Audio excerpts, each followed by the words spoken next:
We begin with a weather impact alert with hotter temps returning today and a high surf advisory now in effect. Thanks for joining us on this Thursday, 6 a.m. Now I'm Eric Connert. And I'm Netta Iranpour. We have team coverage. News 8's Chris Groh will tell us all about those big waves and strong rip currents. But let's begin with meteorologist Evan Irani with a check of those temperatures. Good morning, Evan. Hey, good morning. Yeah, it's a pretty mild start to today when we look out across the mountains. They're beautiful this morning and lacking a good amount of cloud cover. We've been able to cool down a little bit more in the overnight stretch than what we're typically used to. A little bit of fog out toward Ramona, but aside from that, a perfect 10 in terms of visibility. It's mainly 60s and low 70s on hand right now. Upper 70s this afternoon out by the coast, upper 80s inland. The mountains are going for 94 this afternoon. In the desert's 113. We are going to be seeing a weekend, really from today through Sunday, of high heat, of a lot of hazards out by the coastline.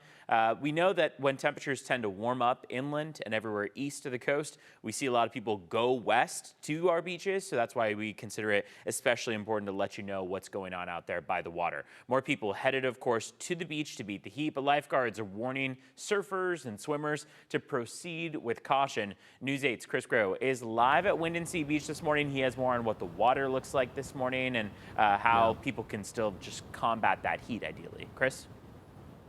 Yeah, good morning, Evan. And look, we're already seeing a lot of those surfers begin to sort of enjoy their morning and doing so in a really cool way. But it was just yesterday here at Windansea Beach that we saw lifeguards in action. So again, it does sort of show you that you can get the two sides of the coin here, especially in the conditions that we are seeing. So let's run through what we know right now. High surf advisory until Saturday. Huge waves and riptides expected. Waves ranging from 5 to 7 feet. Sets to 9 feet. Remember, the water is also warmer than average, and Hurricane Genevieve is fueling a lot of this. While lifeguards are fully staffed at San Diego beaches, they are still telling people to proceed with caution when you get into the water.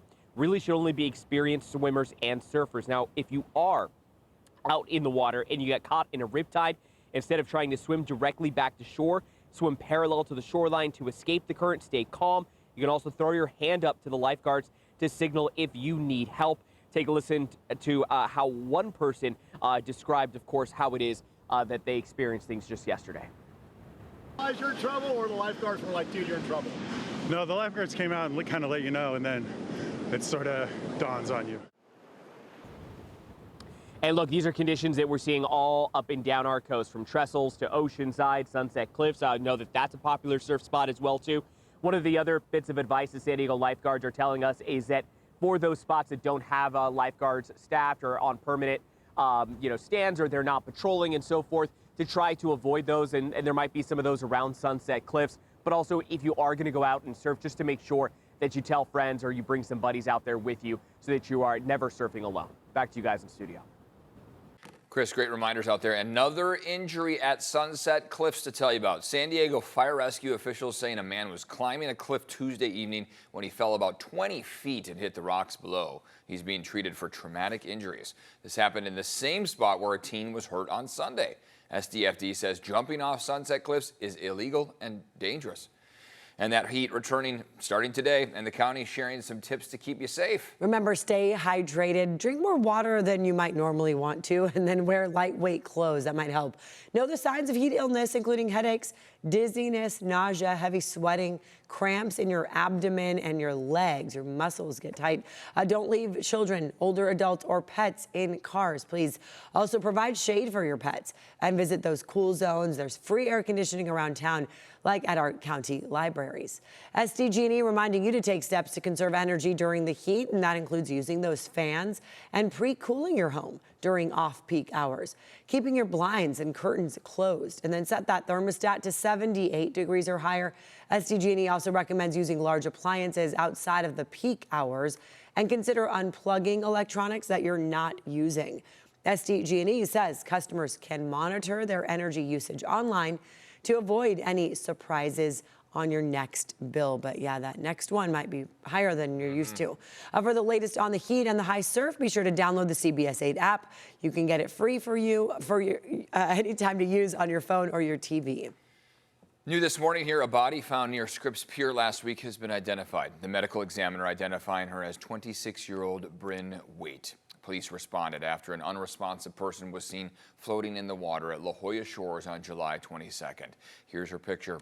A cause of death has not been released. Waite was originally from Anchorage, Alaska, and was a soccer standout at Central Washington University. Former San Diego Chargers player Billy Ray Smith Jr. has died. His family, including longtime KGTV anchor Kimberly Hunt, made the announcement yesterday. The legendary linebacker was drafted by the Chargers in 1983, stayed with the team for the entirety of his decade-long career. In a statement, his family says he passed away peacefully at 64 years old, following a long journey with dementia caused by CTE. He devoted himself to dozens of charities across San Diego and had a stint in broadcasting, which included a role of sports director at ABC 10 News and even stints here at KFMB. He will be missed. What a legend. Yeah, and only 64 years old. Wow. This morning, a sheriff's investigation underway after San Diego police shot a passenger in what they say was a stolen car. Officers say they were looking for the car around 7 a.m. yesterday when they found it in an apartment complex near Del Sur and Bayers Boulevards, that's in San Ysidro. During a vehicle stop, investigators say the car drove toward one of the officers, prompting them to shoot at the vehicle. A man sitting in the front passenger seat was hit in the shoulder. He was taken to a hospital, is expected to be okay. The driver of the car was then taken into custody. This morning, more than 24 people facing charges after an anti-human trafficking operation during Comic-Con. You may have seen the signs that were up about this. California Department of Justice says agents arrested 27 alleged sex buyers between last Wednesday and Friday. Investigators rescued 7 adult trafficking victims, 2 of them juveniles, including a 16-year-old from San Bernardino County who had been reported missing. Last year's operation led to 13 arrests. This morning, the zoo at Park Morelos in Tijuana is permanently closed, and officials are looking to relocate the 160 animals there. The zoo was shut down after a government audit uncovered poorly kept facilities and neglect. 2 animals, a deer and a tiger, recently died there. Zoo officials are now reaching out to other facilities, including the San Diego Zoo, to see if any of the animals can be transferred. Here we are now at 6:07, and still summer vacation, summer break for so many people, and they all want to go to maybe our zoos or yeah, get out there and explore spots away from the coast.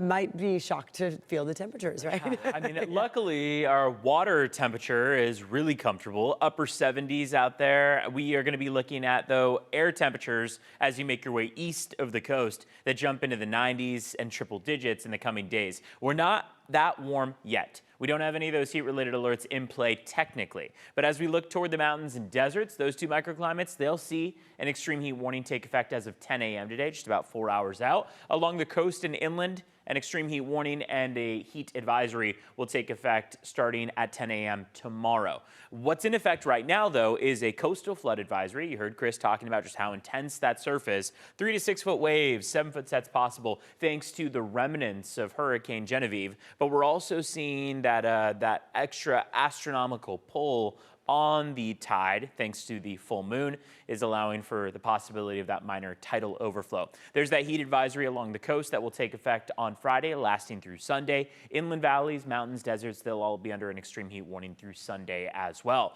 Current temperatures out the door, mostly in the 60s. This is the mild stretch. Let in some of that cooler air, cool down the house without needing the AC. That's the best part. 61 in Escondido right now, 56 out in Ramona, 63 in El Cajon, 62 in La Mesa, and generally upper 60s out by our immediate coastline. On that 5-day forecast, you can see a gradual warming trend that'll take us all the way to 94 inland by the time we get to Saturday afternoon. Saturday is our standout hottest day that we have across the county. So that is going to be, in terms of the next week or so, maybe even the next 10 days, the one day to watch out for in terms of heat-related illnesses. But the bookends, both Friday and Sunday, could also be rather hot, close to 10 degrees warmer than average. Here are your feels-like temperatures as of this afternoon. Once we get to about 1 p.m., should be in the triple digits in Vegas at 105, Phoenix 109, El Paso 102.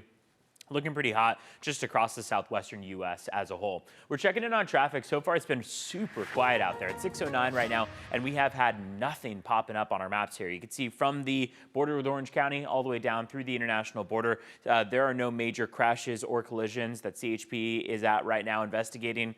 So that's a plus side for the morning commute here. Want to take you to drive times where we're seeing about a 70 mile per hour commute, smooth speeds on the 5 southbound. 78 westbound is smooth, 52 westbound also looking good. We'll start to see volume pick up shortly, anytime in the 6 o'clock hour here. Let's take a look at your border wait times now. It is currently a 95-minute wait at the San Ysidro Port of Entry. Otay Mesa Port of Entry, going to take you a little bit longer. Should take you about 2 hours in total to get across, 120 minutes there at Otay Mesa.